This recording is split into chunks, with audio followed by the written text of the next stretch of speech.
Isa pong nakakagulat na balita ang lumabas kamakailan lamang.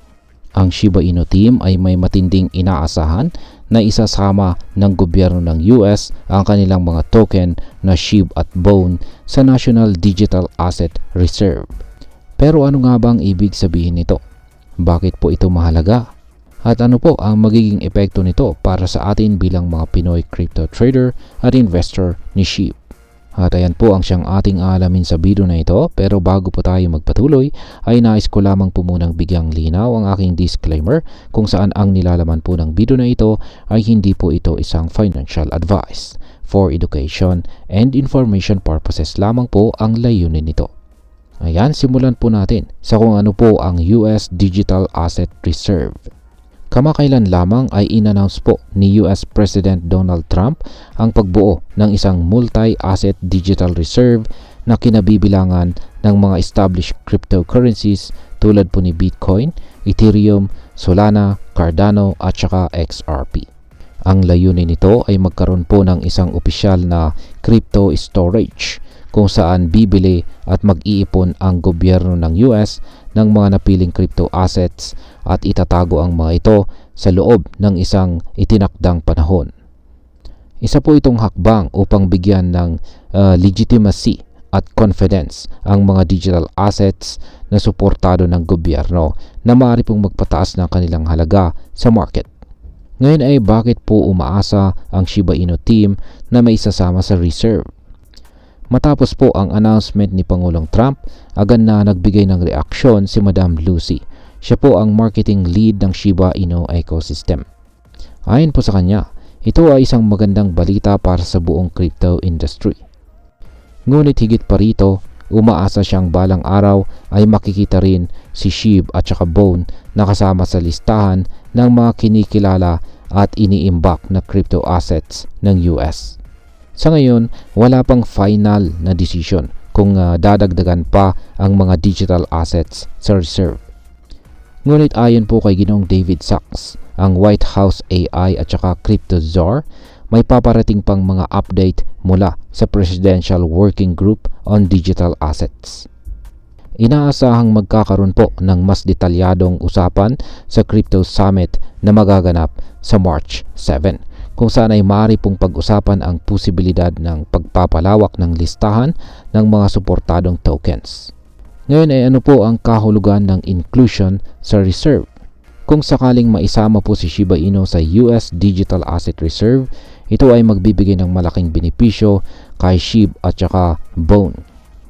Meron pong ilang mga posibleng epekto ito. Una, kapag inendorso po ng gobyerno ng US ang isang crypto asset, tataas ang tiwala ng publiko rito. Ito ay maaaring magdulot ng mas maraming investors na papasok sa SHIB ecosystem.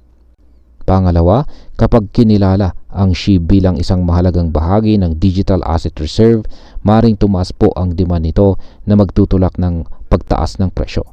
Pangatlo, malalaking kumpanya, bangko at financial institutions ay magiging bukas na tangkilikin ang SHIB kung ito ay suportado ng US government.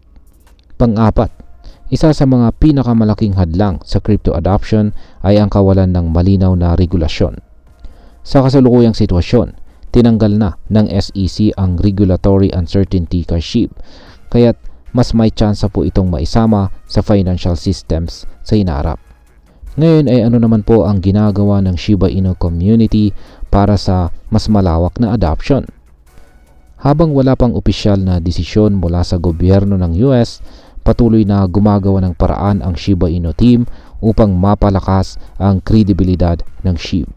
Kamakailan lamang ay sinimulan nilang hikayatin ang iba't ibang asset managers na mag-file ng spot ETF applications para kay SHIB, katulad ng ginawa sa iba pang crypto assets gaya po ng Solana, XRP at saka ADA.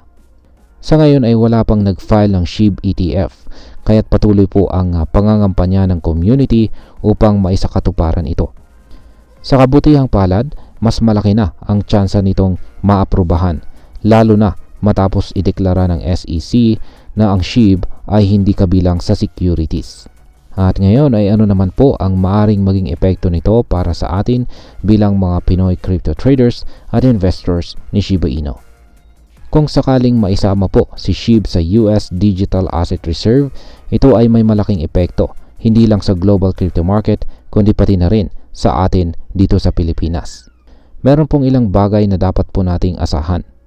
Una, dahil po sa malaking suporta mula sa US, maaaring magresulta ito sa mas matibay na presyo ni SHIB sa market na maaari pong magbigay ng mas magandang kita para sa atin na may hawak ng SHIB.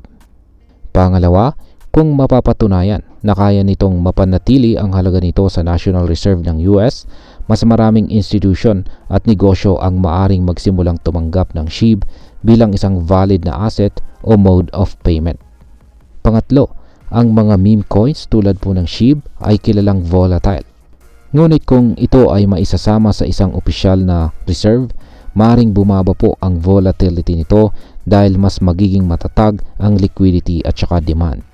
At ayan, bilang panghuli ay ano naman ang aking masasabi tungkol dito. Sa aking pananaw, ang inclusion po ng SHIB sa US Digital Asset Reserve ay isang malaking milestone para sa crypto community. Kahit na wala pang kasiguraduhan, ang ideya na maaring maisama ito sa ganitong mataas na antas ng financial system ay patunay na ang crypto ay patuloy na nagiging bahagi ng ating pang-araw-araw na ekonomiya. Para sa mga Pinoy crypto traders at investors, ito po ay isang oportunidad na pag-isipan kung paano po natin magagamit ang SHIB sa ating portfolio. Kung magpapatuloy po ang trend na ito, maaaring hindi lang si SHIB kundi pati na rin ang iba pang altcoins ay maging bahagi na rin ng global financial system. At sa kabuuan, ang dapat nating tandaan ay ang patuloy na pag-aaral at pagsubaybay sa mga balitang tulad nito upang makagawa po tayo ng mas matalinong desisyon sa ating crypto investments. At ayan, hanggang dito na lamang po tayo sa video na ito mga ka-crypto. Sana po ay inyong nagustuhan ang aking paliwanag sa video na ito. Kung inyo po itong nagustuhan, pakiclick lamang po ang like button nito. Marami pong salamat sa panonood, ingat po tayo lagi at God bless po sa ating lahat.